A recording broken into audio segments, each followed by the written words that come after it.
ప్రేక్షకులకు నమస్కారం. ఫిబ్రవరి 10, 11 తేదీల్లో అంటే శనివారం, ఆదివారం ప్రముఖ స్టాక్ మార్కెట్ అనలిస్టు సుందరరామరెడ్డి గారు ETF, index funds, mutual funds మీద ఎడ్యుకేటివ్ వెబినార్ కండక్ట్ చేయబోతున్నారు. దీనికి 3,000 రూపాయలు ఫీజు పే చేయవలసి ఉంటుంది. ఆసక్తి ఉన్నవారు ఈ కింద స్క్రోల్ అవుతున్న నెంబర్ కాల్ చేసి వెంటనే మీ రిజిస్ట్రేషన్స్ను పూర్తి చేసుకోగలరు. సార్ నమస్తే. సార్ నమస్తే అండి. సార్ సుందరరామరెడ్డి గారు, ఒక స్టాక్ యొక్క సామర్థ్యాన్ని, దాని శక్తిని ఏ విధంగా అంచనా వేయచ్చు అంటారు? అదేవిధంగా స్టాక్ సెలక్షన్ అనేది కూడా ఒక ఆర్ట్ అంటారు కదా. సో మరి ఎలాంటి పారామీటర్స్ని కన్సిడర్ చేస్తే అది ఒక మంచి ఆర్ట్ అవుతుందంటారు ఆ stock selection? Doctor Sachin Raj అత్యాధునిక వరల్డ్ క్లాస్ ఫిజియోథెరపీ ట్రీట్మెంట్ తో అన్ని రకాల నొప్పులకు శాశ్వత పరిష్కారం. రైట్. మనం ఎక్కువసార్లు స్టాక్స్ని మంచి స్టాక్ అని పిక్ చేసినా సరే స్టాక్ మూవ్ పెద్ద కాకపోవచ్చు అండి. Example Reliance last 3 years literally 5 to 6% కంటే మూవ్ అవ్వట్లేదు. And HDFC last 3 years returns 0 అండి. And Bharatiya Airtel almost 1.5 decade అంటే ఆల్మోస్ట్ 15 years 0 రిటర్న్స్ అండి. భారతీయ ఎయిర్టెల్ ఒక్కసారి చార్ట్ బ్రేక్అవుట్ అయింది, ఇప్పుడు లాస్ట్ 1 year నుంచి పరిగెడతా ఉంది. అందుకని స్టాక్స్ ఫండమెంటల్లీ ఎంత సౌండ్ అయినా సరే కపుల్ ఆఫ్ ఇయర్స్ వరకు 0 రిటర్న్స్ వస్తుంటాయి. మామూలుగా ప్రతి ఒక్కళ్ళు ఏమనుకుంటారంటే సేల్స్ పెరిగితే, కంపెనీ ప్రాఫిట్ పెరిగితే దాన్ని ప్యారలల్గా స్టాక్ కూడా పెరిగిద్ది అంటారు. ఎందుకంటే ఈ అసెట్స్ పెరుగుతున్నాయి కాబట్టి అది స్టాక్ ప్రైస్లో రిఫ్లెక్ట్ అవుద్ది అనుకుంటారు. అది కొంతవరకు నిజం అండి. నిజమేంటంటే ఇన్స్టిట్యూషనల్స్ కంట్రోల్ చేస్తూ ఉంటారు స్టాక్ మార్కెట్ని. వాళ్ళు దానికి ఫ్యూచర్లో పెద్దగా మూవ్ అయ్యే ఛాన్స్ ఉంది అనుకుంటేనే వాళ్ళు పెడతారు. పైగా వాళ్ళు బెటర్ చాయిస్ ఉన్న కంపెనీ ఉందనుకోండి ఆల్టర్నేటివ్గా, ఈ కంపెనీని పెద్ద పట్టించుకోరు. అందుకని స్టాక్ మార్కెట్లో ఒక 4-5 years నుంచి అసెట్స్ బాగా పెరుగుతున్నా సరే ఆ స్టాక్ ప్రైస్ రిఫ్లెక్ట్ అవ్వకుండా చాలా స్టాక్స్ ఉంటాయండి. అలాంటి చాలా స్టాక్స్ ఉంటాయి. ఫర్ ఎగ్జాంపుల్ ఇప్పుడు నేను ఇప్పుడు బ్యాంకింగ్ స్టాక్స్కి నీకు రిఫరెన్స్గా ఇస్తున్నాను. మీరు కనుక 10 years బ్యాక్ కనుక పిక్ చేసి ఉంటే ఇదే బ్యాంక్స్ కంప్లీట్లీ మీకు 0 రిటర్న్స్ లేదా 2-3% రిటర్న్స్ వస్తాయి. ఎగ్జాంపుల్ ఎస్ బ్యాంక్ చూద్దాము. 10 years బ్యాక్ నువ్వు కొంటే కనుక నీకు ఇప్పుడు రేట్ ఆఫ్ రిటర్న్ -10% అండి. ఇయర్ కనుక కొనుక్కుంటే 1 year బ్యాక్ నీకు 33% రిటర్న్స్. ఓకే. అలాగే జమ్మూ కాశ్మీర్ బ్యాంక్ కానీ, పంజాబ్ సింధు బ్యాంక్ కానీ, ఐడిబిఐ బ్యాంక్ కానీ, బ్యాంక్ ఆఫ్ బరోడా కానీ, కెనరా బ్యాంక్ కానీ, కరూర్ వైశ్య బ్యాంక్ కానీ, కర్ణాటక బ్యాంక్ కానీ, ఏ తీసుకుని సరే Karnataka bank such quality bank. అది 10 years బ్యాక్ కొంటే నీకు వచ్చింది 10% ప్రయాణం. ఈ 1 year కొంటే నీకు వచ్చింది 62%. దాని మీనింగ్ ఏంటంటే అదే క్వాలిటీ బ్యాంక్ మళ్ళీ అప్పుడున్న ఇప్పుడైనా సరే సేమ్ మేనేజ్మెంటే ఉంటుంది. But stock market couple of years వరకు కూడా స్టాక్ని నెగ్లెక్ట్ చేస్తుంది. అందుకని మీరు ట్రూ ఇన్వెస్టర్స్ అయితే మీరు కనీసం ఒక 5 years 10 years వెయిట్ చేయాల్సి ఉంటుంది. స్టాక్ రేట్ పెరగంగానే స్పాట్లో ఇంట్రాడేలో ఇది మూవ్ అవుతుందని అలా ఎక్స్పెక్ట్ చేయమాకండి. అందుకని మేమైతే ప్రొఫెషనల్స్ ఏం చేస్తారంటే చార్ట్ ప్యాటర్న్స్ మెయింటైన్ చేస్తూ ఉంటారు. ఫండమెంటలీ సౌండ్ ఉండాలి. అదే టైంలో చార్ట్ ప్యాటర్న్స్ ఏదైనా బ్రేక్అవుట్ అవుతుంది అనుకోండి, అప్పుడు తీసుకుంటారనమాట. అందుకని పొజిషనల్ ట్రేడర్స్ అంటే డెలివరీ బేస్డ్ ట్రేడర్స్ ఎవరైనా సరే వాళ్ళు ఏంటంటే ఫండమెంటలీ సౌండ్ కావాలి. వాళ్ళకి ప్యాటర్న్ బ్రేక్అవుట్ అయినప్పుడు ఇంకా ట్రెండ్ ఫాలోయింగ్ మెథడ్స్ ఫాలో అవుతారు అనమాట. అందుకే వాళ్ళు క్విక్గా కపుల్ ఆఫ్ మంత్స్లోనే ఒక 30-40 గెయిన్ చేస్తారనమాట వాళ్ళు. ఓకే. అమెరికాలో అయితే ఇన్వెస్ట్మెంట్ ఛాంపియన్షిప్ అని పోటీలు కండక్ట్ చేస్తూ ఉంటారండి అఫీషియల్గా. ఈ సంవత్సరం మన ఇండియానే వచ్చారు, గోవర్ధన్ గుజాల్ అని చెప్పేసి మన ఇండియానే వచ్చారు. ఆల్మోస్ట్ 800% వచ్చింది ఈ సంవత్సరం. అక్కడ అఫీషియల్ కండక్ట్ చేస్తాను. బట్ ఇండియాలో ఇలాంటి మెథడ్స్ ఏం లేవు అనమాట. అందుకని ఎవరెవరు ఎంతెంత ఎలా సంపాదిస్తున్నారు అనేది మన ఇండియాలో అంత బాగా తెలియదు అనమాట. బట్ అమెరికాలో అటు కాదు, అఫీషియల్గా వాళ్ళు ఈ మంత్ ఎంత వచ్చింది, ఈ మంత్ వచ్చిందని డిక్లేర్ చేస్తూ ఉంటారు. వాళ్ళ మెథడ్స్ చాలా పాపులర్ వాళ్ళది. మీరు ఆర్ట్ అని చూసావా? ఆర్ట్ ఏంటంటే ఇన్ టైంలో మూవ్ అయ్యే స్టాక్ని పట్టుకోవటం. It should be fundamental sound. But అదే టైంలో అది మూవ్ అవుతున్నప్పుడు రెడీ అవుతున్నప్పుడు తీసుకుంటారనమాట. యూజువల్గా స్టాక్ కన్సాలిడేషన్ మోడ్లో ఉంటుంది. కన్సాలిడేషన్ మోడ్ అంటే సైడ్ మార్కెట్లో ఉంటుంది couple of months to years కూడా. అప్పుడు అది బ్రేక్అవుట్ అయినప్పుడు మాత్రమే యాజ్ ఎ ట్రేడర్గా మీరు దాన్ని పట్టుకోవాలి. అది కన్సాలిడేషన్ అవుతా ఉంది అనుకోండి, టైం వేస్ట్ అవుతుంది కదా, మనీ అనవసరంగా వేస్ట్ అయిపోద్ది అనమాట. అందుకని technical analysis art and science అంటాం. ఆర్ట్ ఏంటంటే అది రెడీ టు మూవ్ అన్నప్పుడు మాత్రం నీకు క్యాప్చర్ చేయాలా. సైన్స్ ఏంటంటే అది ఎందుకు మూవ్ అవుద్దని మీరు అనుకుంటున్నారో మీకు ఎవిడెన్స్ ఉండాలా. అంటే చార్ట్ ప్యాటర్న్స్ చూసుకుంటారు, వాల్యూమ్ ఆ టైంలో వాల్యూమ్స్ బాగా గ్యాదర్ అవుతుంది అనుకోండి, ఓకే ఇన్స్టిట్యూషనల్ షాపింగ్ చేస్తున్నారు, ఇది రెడీ టు బ్రేక్అవుట్ అనమాట. ఒక్కసారి బ్రేక్అవుట్ అయిందనుకో క్విక్గా చాలా ఫాస్ట్గా మూవ్ అవుతుంది. దాన్ని మనం మూమెంటం ఇన్వెస్ట్మెంట్ కూడా అనుకోవచ్చు. ఓకే. అందుకని స్టాక్స్ని ఎప్పుడు కొనుక్కొని అంతే ఉంచుతావంటే if you are investor then okay అనమాట, ఎప్పుడు మూవ్ అయినా నీకు okay. But as a trader నాకు ఎప్పుడో మూవ్ అయితే కాదు, ఇప్పుడే నాకు కావాలి. అందుకని ట్రేడర్స్ వాళ్ళందరూ ఎప్పుడేంటంటే టెక్నికల్ అనాలిసిస్ టూల్స్ అప్లై చేసేసి ఆ స్టాక్ని ఐడెంటిఫై చేస్తారు. ఓకే, అందుకని సెక్టార్ రొటేషన్ నిరంతరం జరుగుతూ ఉంటుంది. సెక్టార్ రొటేషను లాస్ట్ 2 years నుంచి బ్యాంకింగ్ సెక్టర్ అప్ ట్రెండ్కి వెళ్తున్నాయి అనమాట. ఈ టైంలో నువ్వు అక్కడికి వచ్చి ఆ బస్సును క్యాచ్ చేస్తే నీకు 100% నుంచి 200% వచ్చి ఉంటుంది. ఇలా కాదు SBI మంచి కంపెనీ, పంజాబ్ బ్యాంక్ మంచి కంపెనీ అని ఉన్నారనుకోండి, కంపెనీ యా అది ఒక 10 years ఉన్నా సరే నీకు యావరేజ్ మీద బ్యాంక్ డిపాజిట్స్ కన్నా ఎక్కువ రావు. బ్యాంక్ డిపాజిట్ ఎంత అంతే వస్తుంది. అందుకని స్టాక్ పికింగ్ చాలా ఇంపార్టెంట్. దాన్ని ఎందుకు పిక్ చేస్తున్నది చాలా important apart from the fundamental. And రెండోది అలొకేషన్ ఇంపార్టెంట్. మంచి స్టాక్ కదా అని చెప్పేసి మీరు ఒక 1000 రూపాయలు 2000 కేటాయించారనుకోండి, మనకు వచ్చేది ఏం లేదు. 5,000 10,000 కేటాయిస్తే రాదు. నీకు అలొకేషన్ ఎక్కువ ఉంటేనే మనకి మ్యాక్సిమం మిగిలిద్ది అనమాట. ఒకవేళ ఫండమెంటల్ నాకు ఈ హెడేక్ వద్దు అనుకున్న వాళ్ళకి ETFs ఇండెక్స్ ఫండ్స్ బాగుంటాయి. ఎందుకంటే అవి బంచ్ ఆఫ్ ది స్టాక్స్ కాబట్టి కన్జర్వేటివ్గా ఉంటాయి, లో బీటా అనమాట. బల్క్లో ఇన్వెస్ట్ చేసుకోవచ్చు మనం. ఎక్కువ శాతం పోర్ట్ఫోలియో ఏం జరిగిద్దంటే ఎవరికి వాళ్ళే కొన్ని స్టాక్స్ అంటే ఇష్టపడతారు. ఎక్కువ మంది రిటైలర్స్ ఏంటంటే హిస్టరీని చూసి ఇష్టపడతారు. HDFC బ్యాంక్ మంచిది అంటారు.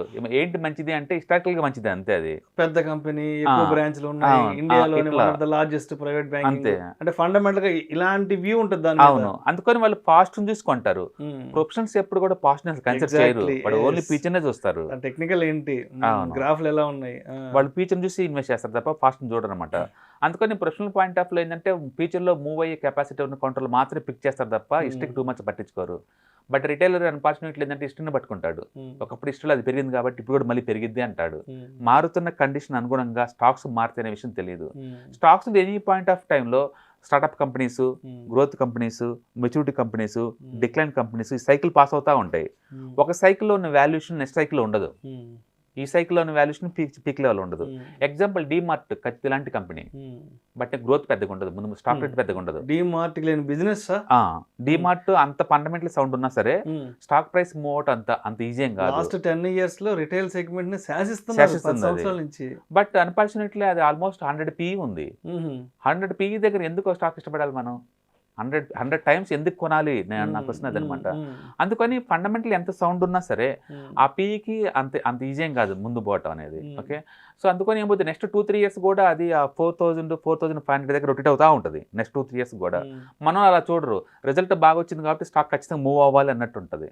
అలా ఉండదండి. అందుకనే ప్యాటర్న్స్ బ్రేక్అవుట్ చాలా ఇంపార్టెంట్. IRCTC కూడా ఆల్మోస్ట్ 1.5 year కన్సాలిడేట్ అయిన తర్వాతనే బ్రేక్అవుట్ అయింది చార్ట్. LIC కూడా అంతే, 6 నెలలు కింద బాటం బేస్ ఫామ్ అయింది కాబట్టి బ్రేక్అవుట్ అయింది. అందుకని టెక్నికల్ అనాలిసిస్ని ఆర్ట్ అండ్ సైన్స్ అంటారు. ఆర్ట్ ఏంటంటే రెడీ టు మూవ్ అప్పుడు క్యాప్చర్ చేయటం. ఓకే, సైన్స్ ఏంటంటే ఎవిడెన్స్ ఉంటేనే మీరు కొనాలి, ఇన్స్టిట్యూషనల్ కొంటున్నట్టు ఎవిడెన్స్ ఉంటేనే మనం కొనాలి, అపార్ట్ ఫ్రమ్ ద ఫండమెంటల్. అందుకని టెక్నో ఫండ్ రెండు కలిపామనుకోండి దాన్ని టెక్నో ఫండ్ అంటారు. అది తక్కువ టైంలోనే ఎక్కువ రిజల్ట్ వస్తుంది అనమాట. ఏదన్నా కానీ ఫైనాన్షియల్ గోల్స్ ఇంపార్టెంట్ అండి, and skill important, dummy trading experience important. అన్ని కంబైన్ చేసినప్పుడు మనం రైట్ టైంలో ఎంటర్ అయ్యి రైట్ టైంలో మనీ మేక్ చేసుకోవచ్చు అనమాట. అందుకని బై అండ్ ఫర్గెట్ కరెంట్ మార్కెట్లో కుదిరిద్దా అంటే ర్యాపిడ్గా కంపెనీ స్టేజెస్ మారుతున్నాయి. అంటే స్టార్ట్అప్ నుంచి గ్రోత్ నుంచి ఎక్స్పైర్ అవుతున్నాయి, కొన్ని పనికి రాకుండా పోతున్నాయి, కొన్ని మెచ్యూరిటీ అవుతున్నాయి అంటేనే. అందుకని ఈ సైకిల్ని ఫాస్ట్గా నువ్వు క్యాప్చర్ చేసేలాగా ఉండాలి. And moreover stocks too మచ్గా ఎన్విరాన్మెంట్ మధ్య షేక్ అవుతూ ఉంటాయి. అది పొలిటికల్ కావచ్చు, నేషనల్ న్యూస్ కావచ్చు, ఇంటర్నేషనల్ న్యూస్ కావచ్చు, సెక్టార్ న్యూస్ కావచ్చు, కంపెనీ స్పెసిఫిక్ న్యూస్ కావచ్చు, ప్రతిదీ నేను ఎఫెక్ట్ చేస్తూనే ఉంటుంది. నువ్వు ఎంత సేల్స్ బాగున్నా సరే ఈ బాగలేవు అనుకోండి దన్మన పడిపోతూ ఉంటావు. మార్కెట్ ఎంటైర్ మార్కెట్ బట్టి నువ్వు పడిపోతావు ఈజీగా, ఫండమెంటల్ సౌండ్ అయినా సరే. అందుకని ఇన్నిటిని డిస్కౌంట్ని తీసుకుంటూ నువ్వు ముందుకు పోతూ ఉండాలి. పైగా ఈ గవర్నమెంట్ ఇన్ఫ్లేషన్ పెరిగినా దాని కంట్రోల్ కోసం వడ్డీ రేట్లు పెంచుతారు. ఇన్ఫ్లేషన్ మరీ తగ్గిందనుకోండి దాని ఎంకరేజ్మెంట్ కోసం వడ్డీ రేట్లు బాగా తగ్గిస్తారు. అంటే వడ్డీ రేట్లు పెరిగినా పడ్డా కూడా డైరెక్ట్ ఎఫెక్ట్ అవుతుంది స్టాక్ మార్కెట్లో. ఇన్ఫ్లేషన్ పెరిగినా తగ్గినా డైరెక్ట్ ఎఫెక్ట్ అవుతుంది. వరల్డ్ మార్కెట్ బేరిష్గా ఉన్నా బుల్లిష్గా ఉన్నా డైరెక్ట్ ఎఫెక్ట్ అవుతుంది. ఇన్ని ఎఫెక్ట్ల మధ్య మన క్వాలిటీ కంపెనీ తప్పించుకొని ముందు పోతా ఉండాలి. అంత ఈజీ ఏం కాదు. అందుకని టెక్నికల్స్ నీకు ఎందుకు కావాలంటే ఈ ఎక్స్టర్నల్ ఫ్యాక్టర్స్ ఏమన్నా మన స్టాక్ మీద ఇన్ఫ్లుయెన్స్ చేస్తాయి అని తెలుసుకోవడం కోసం నీకు టెక్నికల్స్ కావాలి, దాంతోపాటు ఫండమెంటల్ కావాలి. రిటైలర్స్కి ఏంటంటే చిన్న అమౌంట్ తోటి వీటన్నిటి ట్రాక్ చేయడం అంత ఈజీ కాదు. బెస్ట్ ఏంటంటే మ్యూచువల్ ఫండ్ కప్ చెప్పామనుకోండి, CFA క్యాండిడేట్స్ 10 మంది మేనేజ్ చేస్తూ ఉంటారు మన మనీని, 20లో 30లో లీటర్లు వస్తూ ఉంటాయి. ఓకే, మార్కెట్ పీక్ లెవెల్ ఉన్నప్పుడు మనం బయటికి పోవచ్చు అనమాట. అది ఈజీ వే ఆ రూట్లో. అందుకని సాధ్యంతో రిటైలర్స్ అందరూ డైరెక్ట్ స్టాక్ పికింగ్ బదులు ఈ ETFs ఇండెక్స్ ఫండ్స్ మ్యూచువల్ ఫండ్లో కూర్చోవడం ద్వారా సేఫ్ అండ్ సెక్యూర్ ఫీల్ అవ్వచ్చు అనమాట. మనకు తెలియకో స్టాక్ స్పెసిఫిక్ జోలు వెళ్ళామనుకోండి రకరకాల న్యూస్ తోటి ఎఫెక్ట్ అవుతూనే ఉంటాం నిరంతరం. ఎక్కువ మంది దగ్గర ఏంటంటే ఒక 20 స్టాక్స్ ఉంటాయి, అందులో ఒక 4-5 ముందు పోతా ఉంటాయి, 4-5 వెనక్కి పోతా ఉంటాయి, 4-5 ఫ్లాట్గా ఉంటాయి. Net is equal to year మొత్తం చూసుకుంటే లెక్క జీరో ఉంటుంది. ఎన్ని సంవత్సరాలు నా జీరోనే ఉంటాయి, ఇంకా ఎన్ని సంవత్సరాలు నా జీరోనే ఉంటుంది. ఎందుకంటే మంచి స్టాక్స్ని పెరగనీయకుండా అడ్డుకుంటా ఉంటాం, పడే వాటిని యావరేజ్ చేస్తా ఇంకా పెంచుతూ ఉంటాం లాస్ని. ఇలాంటి అలొకేషన్ వల్ల, ఇలాంటి పికింగ్ వల్ల మనీ మేక్ చేయడం చాలా టఫ్ అనమాట. అందుకని రైట్ స్టాక్ రైట్ అలొకేషన్ చేయాలంటే మన ప్రిఫరెన్స్కి వల్ల అవుతుంది తప్ప బయటకు వల్ల కాదు. బెస్ట్ మీరు రిటైలర్సా, మ్యూచువల్ ఫండ్స్ వాళ్ళు వెళ్ళండి, లాక్డౌన్లో మనీ మేక్ చేసుకోండి. అండ్ ప్రొఫెషనల్సా, మీకు ఎట్లా ఏమీ తెలుసు కాబట్టి మేనేజ్ చేసుకోండి. So stock picking always art and science. గుడ్డిగా రిలయన్స్ మంచిది అని పిక్ చేసినంత ఈజీగా అయితే డబ్బు రాదు మీకు. ఈ రిలయన్స్ అయినా సరే చార్ట్ బేస్గా తీసుకుని మనం పిక్ చేసుకోవాలి తప్ప, అది మంచిదంటే ఏ రోజు ఒకేలాగా ఉండవు అన్ని రోజులు.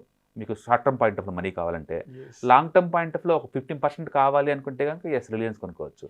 బట్ అగైన్ రేపు ఇన్కమ్ ట్యాక్స్ రైట్స్కి వచ్చినా, 1980లో ట్యాక్స్ మీద సరిగ్గా కట్టలేదు నోటీస్ వచ్చినా, ఒక చిన్న న్యూస్ వస్తే అది 50% ఈజీ టాప్ అయిపోతుంది. అయిపోద్ది. ఆ రోజు మళ్ళీ తట్టుకోవడం కష్టం. అందుకని వీటన్నిటిని తప్పించుకొని ముందుకు పోవటం అనేది అంత ఈజీ ఏం కాదు. మన వాళ్ళు ఏంటంటే ఒక టైటాన్ ఎగ్జాంపుల్ చెప్తారు, ఒక బజాజ్ ఫైనాన్స్ ఎగ్జాంపుల్ చెప్తారు, కానీ అవన్నీ హిస్టరీలు అండి. ముందు రోజులు ఈవెన్ బజాజ్ ఫైనాన్స్ కూడా ఒక ఎంఆర్ఎఫ్, ఒక ముందు రోజులు ఇప్పుడు మనం అనుకున్న ఎంఆర్ఎఫ్ అయినా ఇప్పుడైనా సరే సంవత్సరానికి ఒక 15% దాటి రావండి. ఇంకా వాళ్ళు 30లో వస్తాయి అనుకుంటున్నారేమో, రావు 30లో. ఎందుకంటే అది మార్కెట్ స్టేటస్ మారిపోతూ ఉంటుంది కదా. మెచ్యూరిటీకి వచ్చినాయి అవన్నీ. ఆ మెచ్యూరిటీలో ఆ గ్రోత్ కనిపించదు, పాత గ్రోత్ రాదు. రానప్పుడు స్టాక్ అంత ఫాస్ట్గా మూవ్ అవ్వదు. మన వాళ్ళు ఏమి హిస్టరీని చూసేసి మళ్ళీ అలా క్రియేట్ అవుద్దేమని కొంటా ఉంటారు. బట్ ప్రొఫెషనల్స్ ఆ హిస్టరీని చూడరు, వాళ్ళు ఫ్యూచర్ ఉన్న పొటెన్షియాలిటీ చూస్తుంటారు.